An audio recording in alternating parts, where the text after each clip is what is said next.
Hi, my name is Geddie. I'm the cloud product specialist here at Netsync. And in this video, we're going to talk about Appstream and specifically 3 concepts that we think are important for IT administration, and they're called images, fleets, and stacks. And so we're going to dive right into the demo here and dive fairly deep into these to talk about each one of those subjects. All right, so we're going to start with images. This is the Appstream's interface. We're going to start with images. And an image is just a Windows operating system with software installed in it. That's really the best way to think of it. You have a gold image that is just the base Windows operating system, and it's got some various drivers and some things that are needed for app streams. And then you're going to get to install anything you want into it. And so you can see here, Netsync actually holds a catalog of lots of different images for you. And so this is one of the things that we like to do. And so we actually have staff who are dedicated to creating other things, other images that different customers use. And so you can see we have, well, in this case, we have 27 images that are listed here, and all of them have something to do with a customer who has requested an image. The 2 most popular images that we see are Adobe Creative Cloud and AutoCAD. It doesn't mean that you don't have others. As a matter of fact, we have a lot of different types of images that customers need, but it seems like we run into those a lot. And so for those 2 particular pieces of software, we actually keep monthly updates. And so for those updates, you can actually come to us and we will work with you to provide you the most recent monthly update to those pieces of software. And if there's a different one that is really, really important to your organization, then let us know, and we'll be glad to work with you on that one as well. But in this case, in those 2, we do it for people and don't charge anything. We just do it because it's the right thing to do for our customers. So you can see here, it's a good example. We have 3 different versions of Adobe Creative Cloud. And that's because we have customers who are still using those various versions. For one reason or another, they made an organizational decision to stay with some older version or move to the newest version. Now, we think that you should move to the newest version as quickly as possible because of security updates and a lot of the other things that go on with software. But we certainly make them available and we'll help you get to where you need to be. So that's an image. Creating an Appstream starts with the image. And then it moves on to a fleet. And here's what the fleet interface looks like. And so a fleet is just a bunch of virtual machines running in the cloud. That's all it is. And so in this case, we have an Adobe Suite fleet. You can call it whatever you like. And we have a bunch of details down here about what's going on. And in this case, we have a demo lab, so we don't have a lot of instances running. But you'll see that we have 4, and we've asked for 4. One of the nice parts about being part of AWS, scale's not really an issue. If you need 10, 20, 30,000 images or instances running at the same time, that's not a problem. Just let us know, and we'll make sure to provision your account correctly. All right, so let's go over this information real quick. As you can see, this is our Adobe Suite fleet.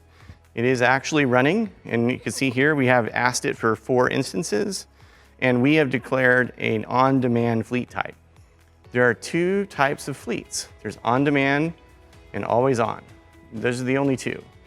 It's important to know that once they're started and a user is connected, they are exactly the same. The difference is how fast the user gets to connect and how much it costs you. An on-demand fleet takes between 60 and 90 seconds for a user to connect. And once they're connected, it just runs like normal. An always-on fleet connects immediately. It's 1 second or so. It connects immediately as if you were right in front of the computer. The difference is that if you have always-on fleet, you're paying the always connected rate. Okay, so let's move on. You can see we have a few tools here. One is fleet usage, and in another video, I'm going to talk a little bit about how Netsync has enhanced this, but the native tools here, this is Netsync. This is how we do fleet usage, and you can see that we can tell in real time the available fleet, how many people are logged in, what instances are coming up and down, this sort of thing. So we have real-time information about what's going on in Appstream. We have the ability to tag things. This is standard AWS stuff. And then we have what's probably the most important part of this is the scaling policy itself. This is where people do cost control, and it's where we actually spend a lot of time working with our customers, because we don't want you to spend more money than you have to. And I know that sounds strange coming from someone who sells stuff, but we would prefer you to not spend more money than you need to. And so would AWS, quite honestly. That is kind of a mantra within their company. So we actually can control, we can do some from top to bottom. The controls get a little more granular. So here we have minimum capacity, maximum capacity. So from 2 to 5, but this can be from 80 to 20,000 if you need it to be.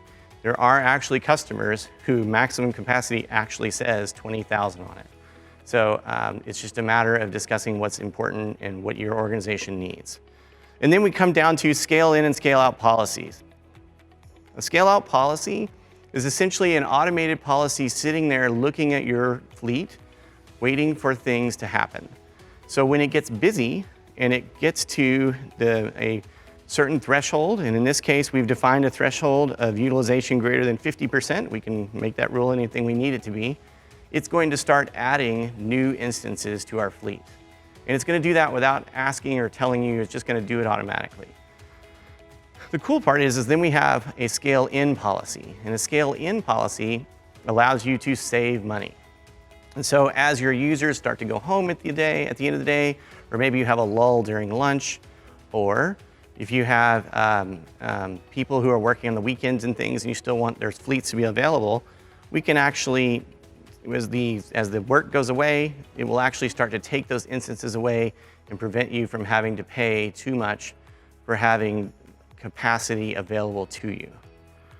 Because even though you don't have to pay whatever the rate is for the instance type that you're doing, there is a 2.5 cents per hour rate per instance that's just sitting there waiting for somebody to connect if you're doing an on-demand instance type.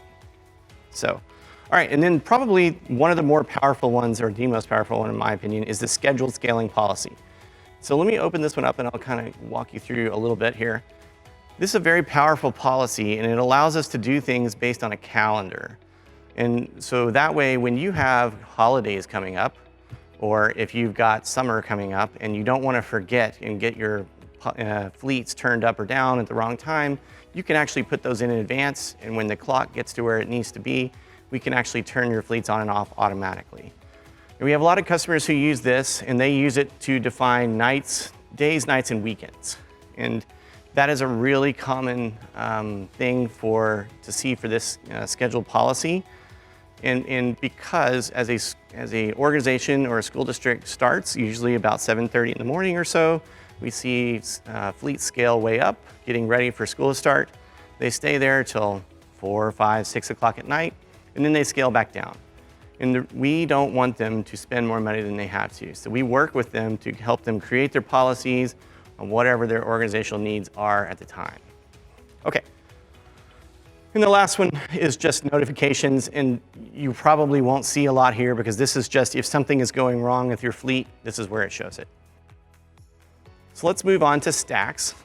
A stack is the combination of a fleet and an image. So we've taken the image that we created and the fleet, which is the virtual machines, and we put them together to create a stack. The stack is what your end users address when they want to launch a stream and do some work, say in this case, in Adobe Creative Cloud. So we've given our stack a name. You can name it anything you want. We've given it a display name, and we've associated a fleet to it right here, the Adobe Suite Fleet. That's what we've called it. And we can tell that it's on. And so in this case, when we can now launch, and we can launch it through Appstreams anytime we want, and we can launch it directly from here. We can launch it through any of your ID providers like Google Classroom, ClassLink, Identity Automation, Active Directory, doesn't matter to us, we can integrate them all. So we have some options here. We get this question a lot. Can we integrate G Suite and OneDrive for Business? The answer is yes. You can integrate one or both, it doesn't matter to us, they all work. And they integrate natively. So when your user is launching and running their app stream, say in this case, Adobe Creative Cloud, they actually can go and save. They look under their My Computer and their G Suite drive is just there like it always is. You'll see Drive C, and then you'll see your G Suite drive be able to save directly to it. It works just the same. User settings, if you need to, you can do things like not allow them to copy and paste, You can not allow them to do file transfers up and down. You can even turn off printing if you need to. So we have pretty granular control of the session itself. And then we have persistence. All right, so we always get a question about why do we disable persistence. Persistence actually, if you turn this off, it actually makes the session load faster. We don't have to save any of that data, so it actually saves you money.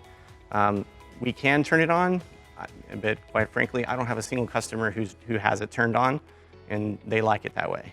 So tags, same thing as before. Tags are available on almost everything.